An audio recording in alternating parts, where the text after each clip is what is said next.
And I seen everything on Netflix. I don't know if you guys could relate. And I didn't realize how much of a Netflix hater I was until that passive-aggressive message came up. You guys know the one, the "Are you still watching?" Like, while you're still watching? Are you kidding me?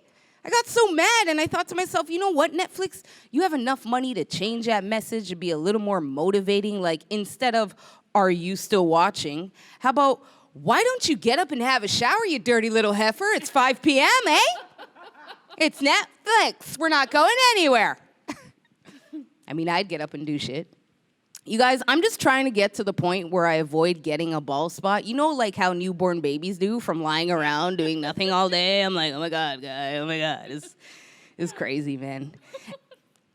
And I'm not much of a sports person, but I can't lie to you, Game 7 was so hard to watch this year. And not because the Raptors lost, because I was watching the game with my mom, and the whole time it sounds like she was calling down the end of days. She was like, "Go Raptors!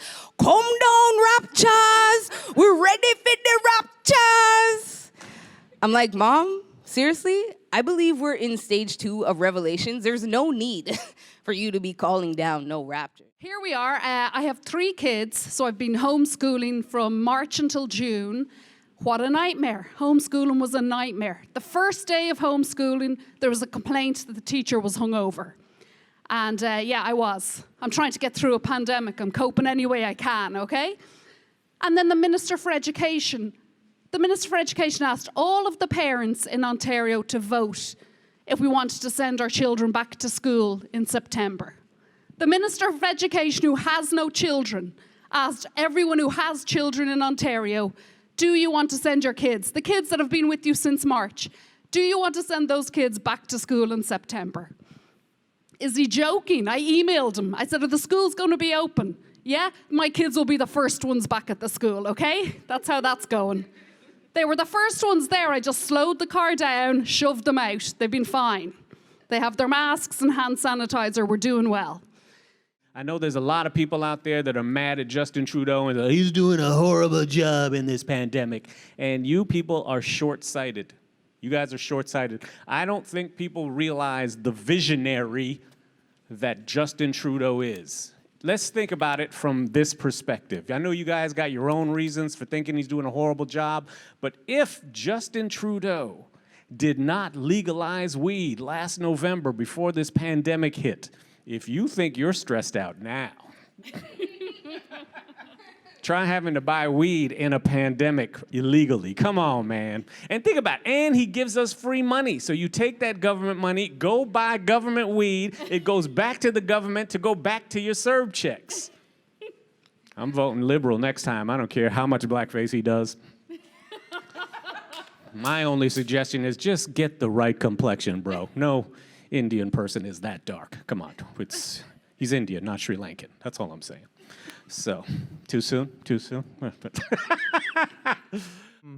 You know, I wonder how I look on the TV screen right now, because I like to think like I have a very thuggish and gangster exterior. Obviously, I don't. I'm 24 and I'm balding. I look like a Gandhi that never fasted, you know? And I got bullied a lot as a kid, too. You guys know who bullied me the most? My mom. Yeah. She used to make fun of me about my dad walking out. And I'm like, that doesn't even make any sense. Like, he left you too, ma. One time she walked in the room. She was like, wait, just see. Knock, knock. I was like, what? She was like, knock, knock. I'm like, who's there?